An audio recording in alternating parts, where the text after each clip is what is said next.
الحمد للہ رب العالمین الصلاة والسلام علی رسولہ الکریم اما بعد اللہم صلی علی سیدنا محمد وعلی آل سیدنا محمد وبارک وسلم. حاضرین نگرامین، معزز پردہ نشین، میری دینی ماں اور بہنوں، السلام علیکم ورحمۃ اللہ وبرکاتہ. اللہ جل جلالہ وعم نوالہ کا بے انتہا فضل و کرم اور احسان ہوا کہ اللہ رب العالمین ہم سب کو دین کی مجلس میں جمع کیا ہے. حدیث پاک کا مفہوم ہے کہ مختلف جگہ سے ایک جگہ جمع ہو کر اللہ کی دین کی مجلس میں بیٹھیں گے تو اللہ تعالیٰ قیامت کے دن اپنی مجلس میں بٹھائے گا اور ان کی مغفرت کر کے ان کے درجات بلند کرے گا. آج ہمارے مدرسہ زینت القرآن نسوان کا تیسرے جلسے میں ہم آپ سب کو تہ دل سے استقبال کرتے ہیں.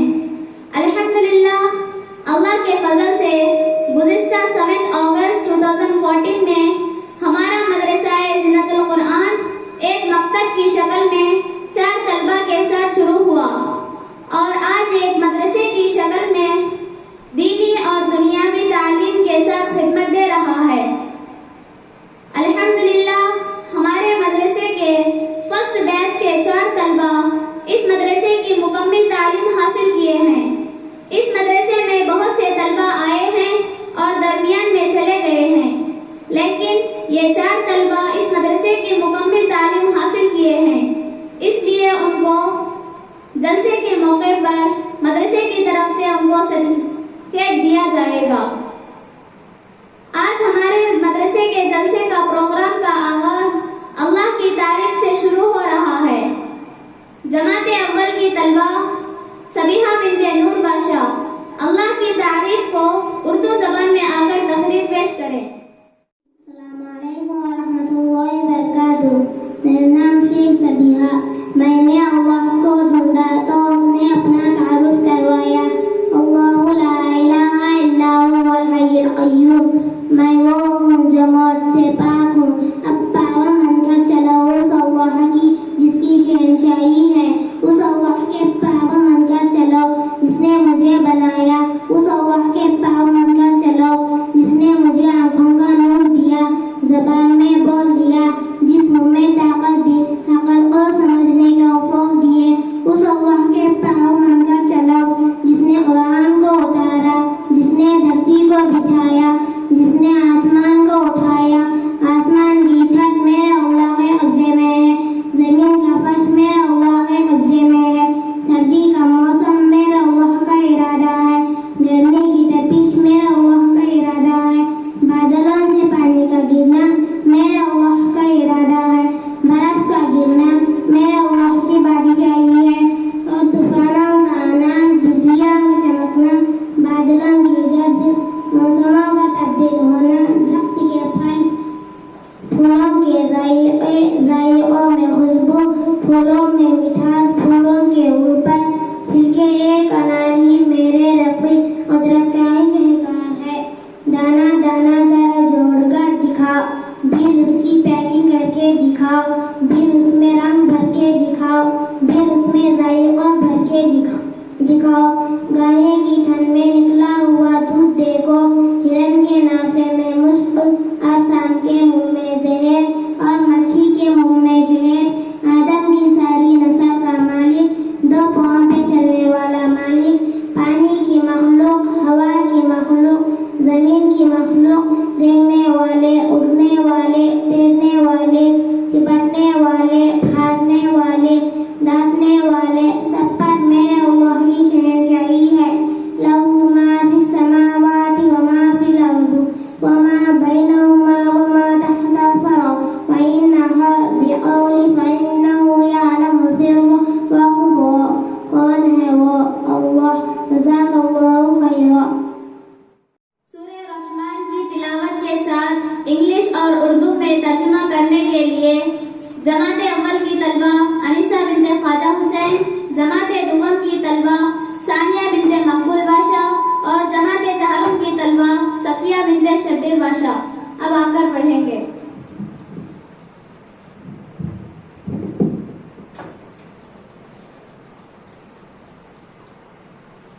السلام علیکم ورحمۃ اللہ وبرکاتہ.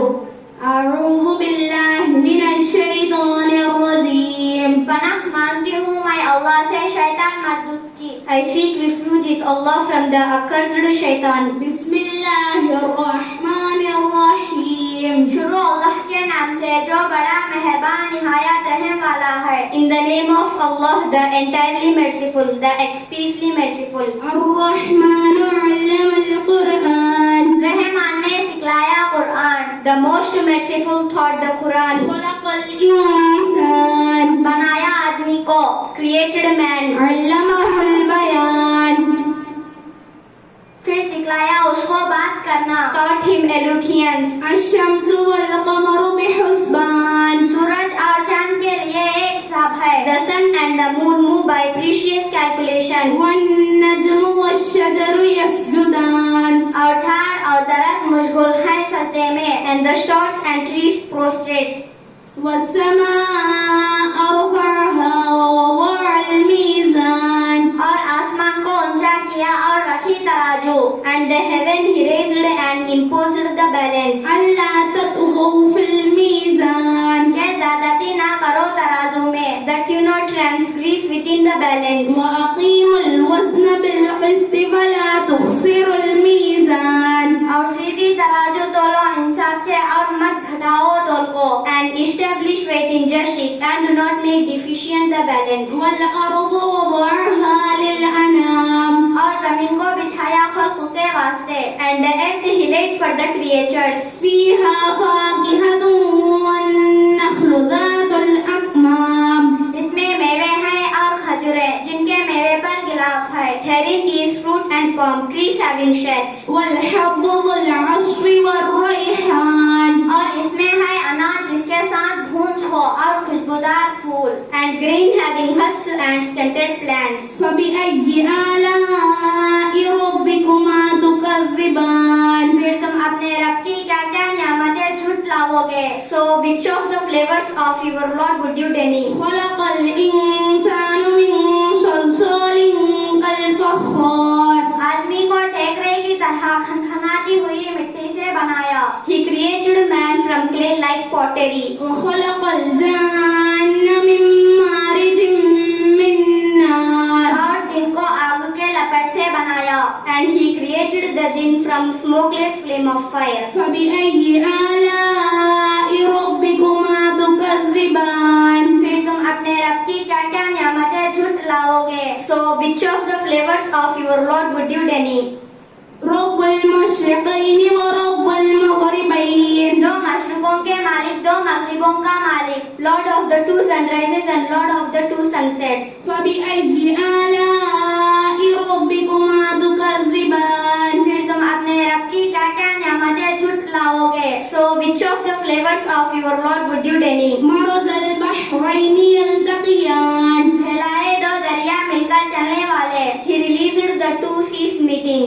بينهما برزخ لا يبغيان. ان دونوں میں ہے ایک پردہ جو ایک دوسروں پر زیادتی نہ کرے. Between them is a barrier neither of them transgress. فبأي آلاء ربكما تكذبان. پھر تم اپنے رب کی کیا کیا نعمتیں جھٹ لاؤ گے. So which of the flavors of your Lord would you deny? يخرج منهما اللؤلؤ والمرجان. نکلتا ہے ان دونوں سے موتی اور مونگا.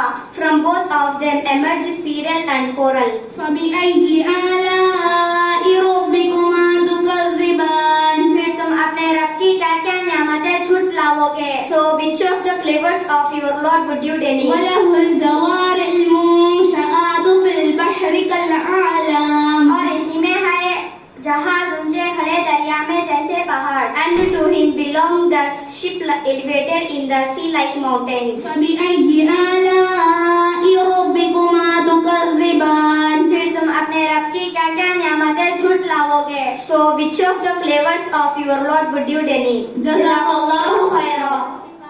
اسماء بنت عبد الرحیم آج کے مسلمانوں کی فطرت کے بارے میں ایک ترانہ پیش کریں گے.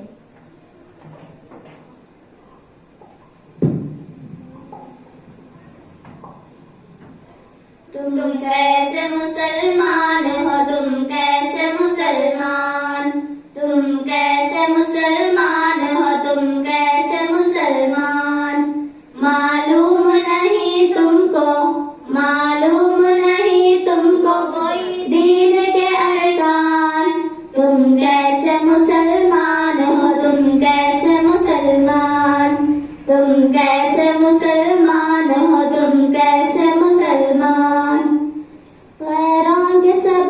تار تمہیں لگتے ہیں اچھے، غیروں کے سبھی تار تمہیں لگتے ہیں اچھے، کیا ایسے ہی ہوتے ہیں مسلمان کے بچے، کیا ایسے ہی ہوتے ہیں مسلمان کے بچے، کہ غیروں کے سبھی تار تمہیں لگتے ہیں اچھے، کیا ایسے ہی ہوتے ہیں مسلمان کے بچے، توبہ کرو بن جاؤ ابھی سے ہی مسلمان، تم کیسے مسلمان ہو، تم کیسے مسلمان، تم کیسے مسلمان ہو، تم کیسے مسلمان، معلوم نہیں تم کو، معلوم نہیں تم کو کوئی دین کے ارکان، تم کیسے مسلمان ہو، تم کیسے مسلمان،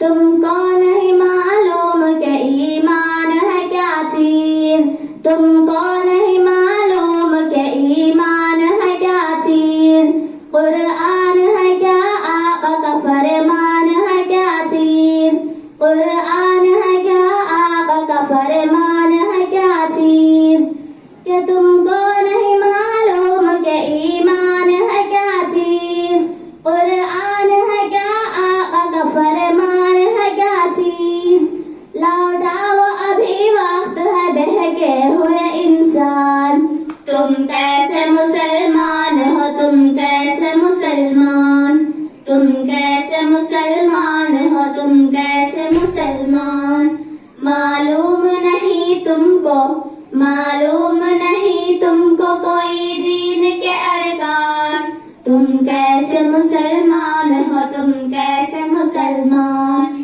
تم کیسے مسلمان ہو، تم کیسے مسلمان، کہتے ہو ہر ایک سال نیا سال مبارک، کہتے ہو ہر ایک سال نیا سال مبارک، اسلام میں دیکھا ہے نیا سال مبارک، اسلام میں دیکھا ہے نیا سال مبارک، کہ کہتے ہو ہر ایک سال نیا سال مبارک، اسلام میں دیکھا ہے نیا سال مبارک، اسلام مخالف ہی ہے شیطان کی پہچان، تم کیسے مسلمان ہو، تم کیسے مسلمان، تم کیسے مسلمان ہو، تم کیسے مسلمان، معلوم نہیں تم کو، معلوم نہیں تم کو کوئی دین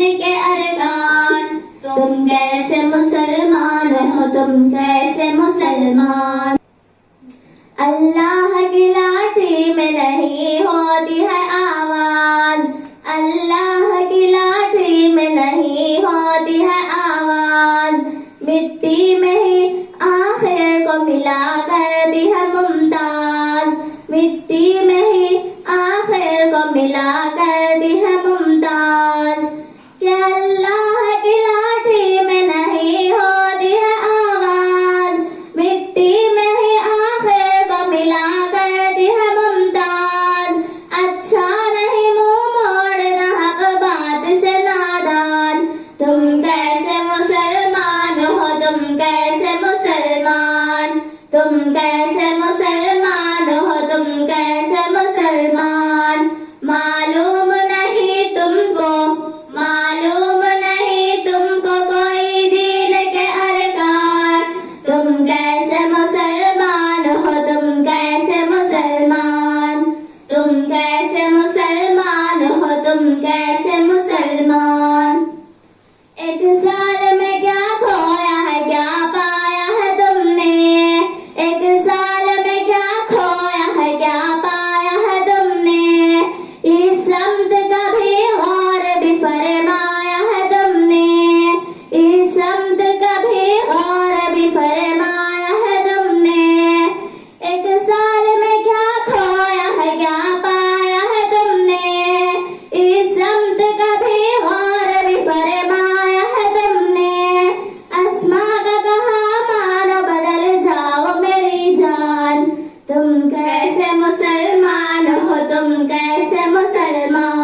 السلام علیکم ورحمۃ اللہ وبرکاتہ.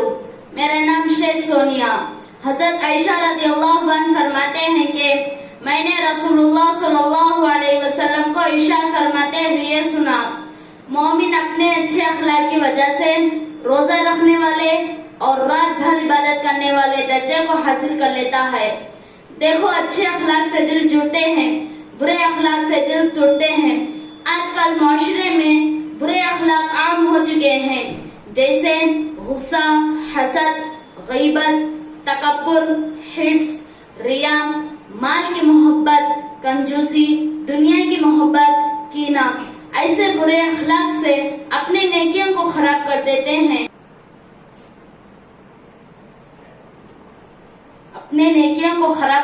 ہیں, اور اپنے نیکیوں کو برباد کر لیتے ہیں. میں آپ کو کچھ برے اخلاق کا خلاصہ سمجھاتی ہوں. سب سے پہلے, ہر انسان کے اندر غصہ رہتا ہے. غصہ ایمان کو ایسا خراب کر دیتا ہے جیسے الوا شہد کو. اللہ کے نبی صلی اللہ علیہ وسلم نے ارشاد فرمایا, بہادر وہ نہیں جو کشتی میں پہلوان کو پھنساتے, بلکہ بہادر وہ ہے غصے کو قابو کر کے. غصہ کم کرنے کا طریقہ یہ ہے کہ اللہ تعالیٰ کی قدرت کو بار بار سوچنے سے غصہ کم ہو سکتا ہے. حسد کسی شخص کو اچھی حالت میں دیکھ کر جلنا اور آرزو کرنا کہ اس کی یہ اچھی حالت ختم ہو جائے, حسد کہلاتا ہے. حسد نیکیوں کو اس طرح کھا جاتی ہے کہ جیسے آگ سوکھی لکڑی کو کھا جاتی ہے. حسد ختم کرنے کا طریقہ یہ ہے کہ جس سے حسد پیدا ہو جائے اس کی خوب تعریف کی جائے, احسان اور توجہ سے پیش آ جائے. اس طرح کرتے رہنے سے حسد ختم ہو جائے گا. غیبت کسی پیٹھ کے پیچھے اس کی ایسی بات کہنا کہ اگر وہ بات اس میں موجود ہو تو غیبت کہلاتا ہے. غیبت زنا سے بھی سخت ہے. غیبت کرنے سے دشمنی پیدا ہوتی ہے. غیبت کرنے والوں کو لوگوں میں عزت نہیں رہتی. غیبت کرنے والوں کا دل بودا ہوتا ہے. بات کرنے سے پہلے سوچ لیا کرو کہ میں کیا کہہ رہی ہوں, اس طرح یہ بیماری ختم ہو جائے گی. تکبر اپنے آپ کو کمالت میں دوسروں سے بڑھ کر سمجھنا تکبر ہے. تکبر تمام برائیوں اور عیبوں کی جڑ ہے, یہاں تک کہ کفر کی جڑ بھی تکبر ہے. اس لیے اللہ تعالیٰ کی بڑائی کو یاد کر کے تکبر جیسے بدترین مریض کو دل سے نکال دینا چاہیے. حرص مال وغیرہ کے ساتھ دل کا مشغول ہونا حرص کہلاتا ہے. حرص روحانی بہت سے بیماریوں کی جڑ ہے. حرص کی وجہ سے قسم قسم کے جھگڑے پیدا ہوتے ہیں, اس لیے حرص سے بہت بچنا چاہیے. ریا اللہ تعالیٰ کی اطاعت کو لوگوں میں اپنی عزت ہونے کے ارادے سے کرنا ریا ہے. ریا عبادت کا ثواب ختم ہو جاتا ہے, اور پھر یہ کہ عقل مندی ہے کہ مستقل بھی اٹھایا جائے گا اور ثواب سے بھی محروم رہے گا. ریا حب جا سے پیدا ہوتی ہے. کینہ غصے میں جب بدلہ لینے کی طاقت نہیں ہوتی تو اس کو روک لینے سے اپنی طرف سے دل پر گرہانی کا ہونا کینہ کہلاتا ہے. کینہ صرف ایک عیب نہیں بلکہ بہت سارے گناہوں کی جڑ ہے. اس لیے اس کا علاج یہ ہے کہ غلطی والے کی غلطی معاف کر کے دل کو صاف کر لیا جائے گا اور اس شخص سے میل جول شروع کر دیا جائے گا. اس طریقے سے کینہ ختم ہو جائے گا. جزاک اللہ خیرا. کی طلبہ ارشیا بنت کریم اللہ, ایک اچھی صحت کو کس طرح بنانا چاہیے, اس پر اردو تحریر پیش کریں گے.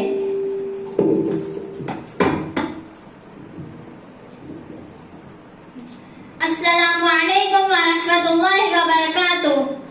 میرا نام شیخ ارشیا. اچھی صحت کا ہونا اللہ تعالیٰ کی بہت بڑی نعمت ہے. رسول اللہ صلی اللہ علیہ وسلم اکثر دعا کیا کرتے تھے, اللہم انی اسألک صحتک والعفتک والامانتک وحسن الخلق والرضا بالقدر. اے اللہ, میں تجھ سے تندرستی, پاک دامنی, امانت داری اور اچھے اخلاق اور تقدیر پر راضی رہنے کا سوال کرتی ہوں.